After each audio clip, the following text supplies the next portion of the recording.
I think it's important because there is a change going on. You've heard all of the economists here, what they're thinking about the economy. We've talked to Maureen Farrell, who's been saying this is going to be a long L, probably 3 to 5 years before we get out of this mess. But top down is one thing, but bottom up is another thing. And we are noticing a change. And we are just in the beginning of this change. And I don't want to talk too much about it until we've had a chance, A, to go overseas, B, to talk to some of the network as we are. But let me tell you about the change. In the last month, 10-year U.S. Treasuries have gone from 212 to 292 today. Think about it.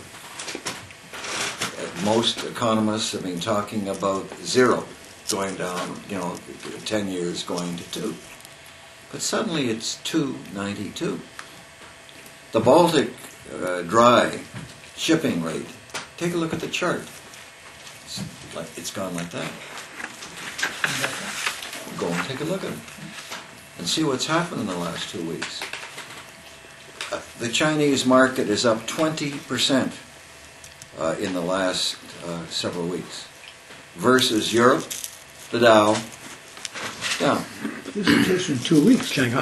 Shanghai, the Chinese market is up 20% over the 2000 mark, from 1600, something like that, wherever it was. The Baltic dry shipping rate, and suddenly you're seeing an uptick at a time when 10 years are 292. There are things going on, and you may say, what do you think? The panic that we saw in September, October, November, December, and part of January seems to have stabilized. The wide swings of 800 up and 600 down, or a 14 to 2,000 point spread over 2 days, isn't taking place anymore.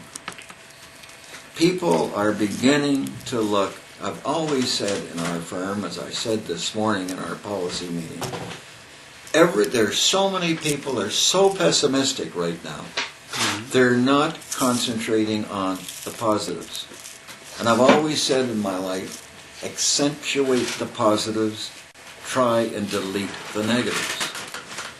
Now take a look at what are the positives. Oil seems to have stabilized at 40. If you're listening to Baron Ween, he's saying $60 to $80 oil by the end of the year in his view, because he's taking into consideration geopolitical risks at this time. If you listen to the corporations that are coming out with their annual reports, just read what BHP Billington said today with their great balance sheet, and Freeport-McMoRan with their great balance sheet. It looks to us that maybe copper at $1.50 down from $4 is bottoming. The cutbacks that you've seen in oil, in metals, all over the world has taken place. Why? Because they can't finance it. So you're the possibility of shortages coming into play. Again, read the FT today about BHP Billington, and they're saying their balance sheet is solid, but the Chinese seem to be restocking again because inventories are low. The Chinese said today, in the FT, they're going to be spending more of their efforts towards Europe because the United States wants to talk about protectionism. And so what are they doing? They've gone after South America on food and on supply. They've done the same thing in Africa. Now there are deals going on, in other words, between the Chinese and the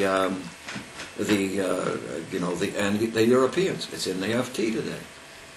So all I'm saying as far as investment policy is concerned, where we have seen a stock market, in other words, absolutely crumble. In Europe, down 50%. In the United States, down 50%. And look what's happened in the first week of January.